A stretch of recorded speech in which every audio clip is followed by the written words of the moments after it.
that the old solutions will not prevent what has happened to our cities these last summers. Will our cities burn again next summer? Will more Americans be shot down in the streets of their own cities?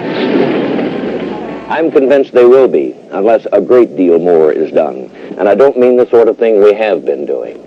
I think we must say to the Negroes and the whites that this country is our joint possession. We all own it. And we will not stand here and watch the fabric of American society completely torn apart. And I think you must say with the same degree of conviction and fervor that the time has come to do something massively about the conditions under which the Negro lives.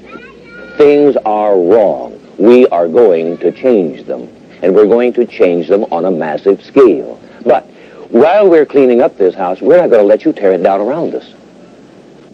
Exactly. We are going to fail in everything we try if we don't start with the proposition that there has got to be an end to violence. And this, up until now, could have been seen as a problem. How do you control a mob? How do you prevent a mob from forming, even? But we have seen in this city a cohort of half-educated, half-crazed young people who are planning violence. And if they only do half what they say, and only 1 out of 20 of them does anything, they really can tear this country apart. Because we are very clearly involved with the makings of conspiracy. And we've got to stop it.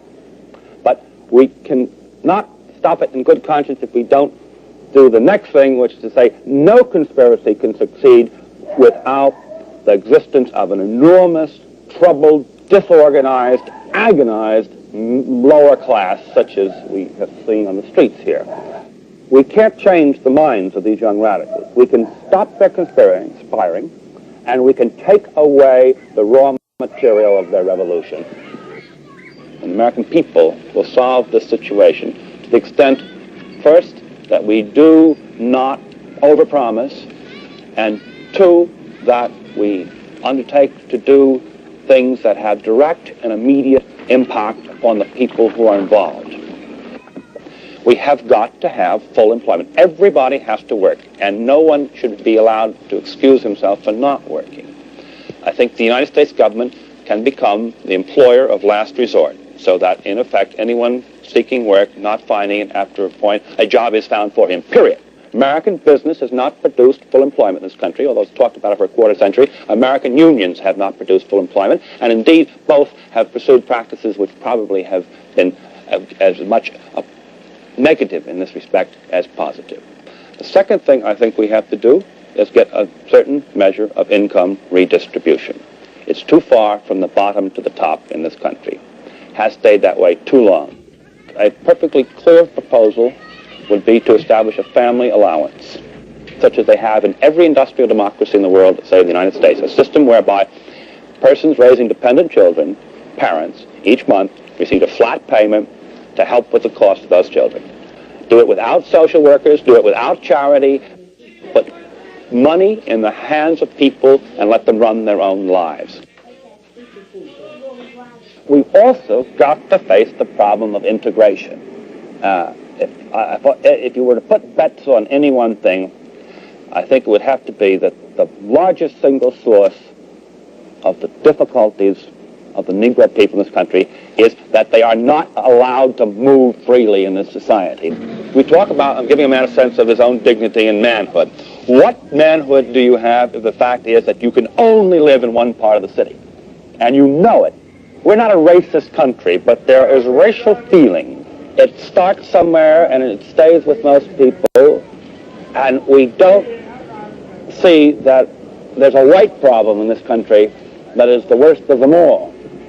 What's at stake is something more than the old problem of white and black in America.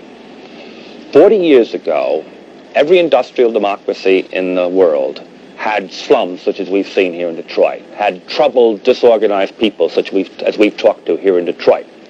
One by one, the other countries have got rid of those problems.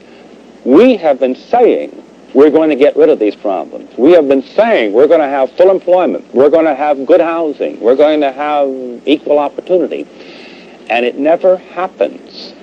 We keep saying it, but we don't do it. And after a point, the question is, can you do it? The issue is not just can we clean up Linwood Avenue, the issue is can we make this country function correctly. And if we find we can't in the face of this crisis, in this confrontation of this such reality, if we can't do it, the question is whether we really still control our own destiny.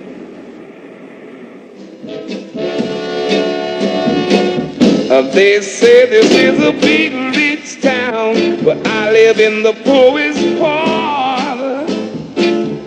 I know I'm on a dead-end street in a city without a heart. I learned to fight before I was 6. The only way I could get